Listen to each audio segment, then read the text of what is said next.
My name is Sean Wall, and this is the video for Sprint 1. As a gamer, I want to press the start button so that I can begin playing the game.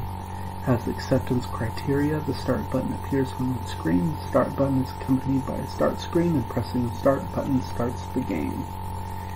As you can see, that's true.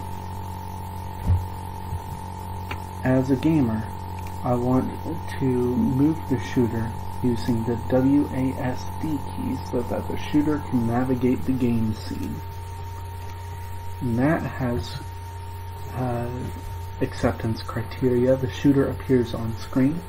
The shooter moves left by 10 pixels with A key press. The shooter moves right by 10 pixels with D key press. The shooter moves up by 10 pixels with W key press. The shooter moves down by 10 pixels with S key press. And for each of the WASD keys, the shooter moves continuously as the key is kept pressing.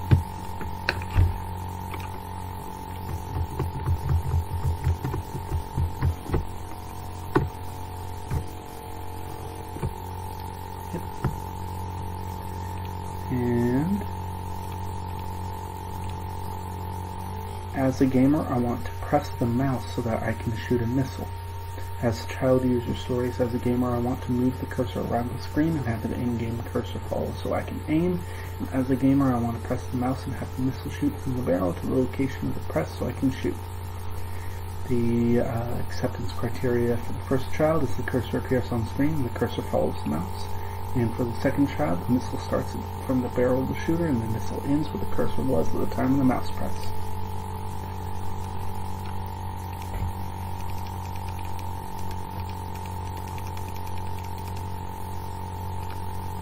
That is true. As an enemy, I want to float through the screen so that I can block the gamer's progress to the end or destroy the gamer. As an enemy, I want to float slowly toward the player so I can block the player's progress. And as an enemy, I want to disappear from the game screen once I am hit by missiles so that I can be removed from the player's path.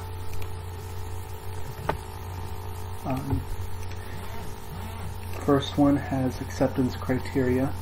The enemy appears on screen, and the enemy moves 3 pixels toward where the player is every frame, and the enemy's done flag is triggered by collision with the missile after hit count is higher than 10, and the enemy is removed from the screen once killed by the missile.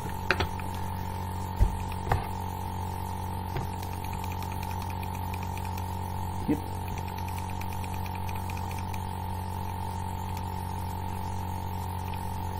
As a missile, I want to travel to the mouse press location so that I can trace the target.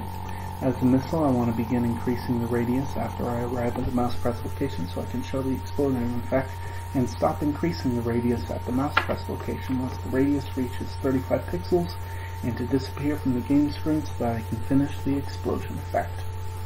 And that has requirements. The missile launches always from the shooter as the shooter changes its location. The missile launches and travels to the mouse press location. The missile radius increases at the mouse press location. The missile radius stops increasing at the radius of 30. The missile disappears from the game scene once explosion radius reaches 30. And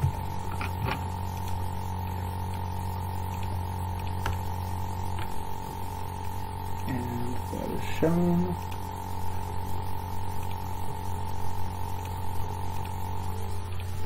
As a missile, I want to explode myself so that I can kill enemies within the explosion boundary. As a missile, I want to explode when I reach an enemy so I can kill said enemy. So the acceptance criteria is the missile stops when it reaches an enemy, and the missile explodes when it reaches an enemy, and the missile kills said enemy.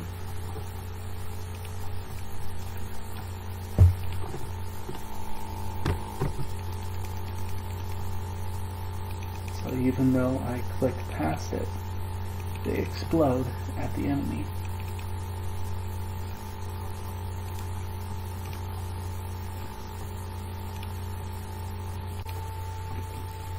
One thing that I did add was I added a health bar, And so once it reaches 0, it's game over.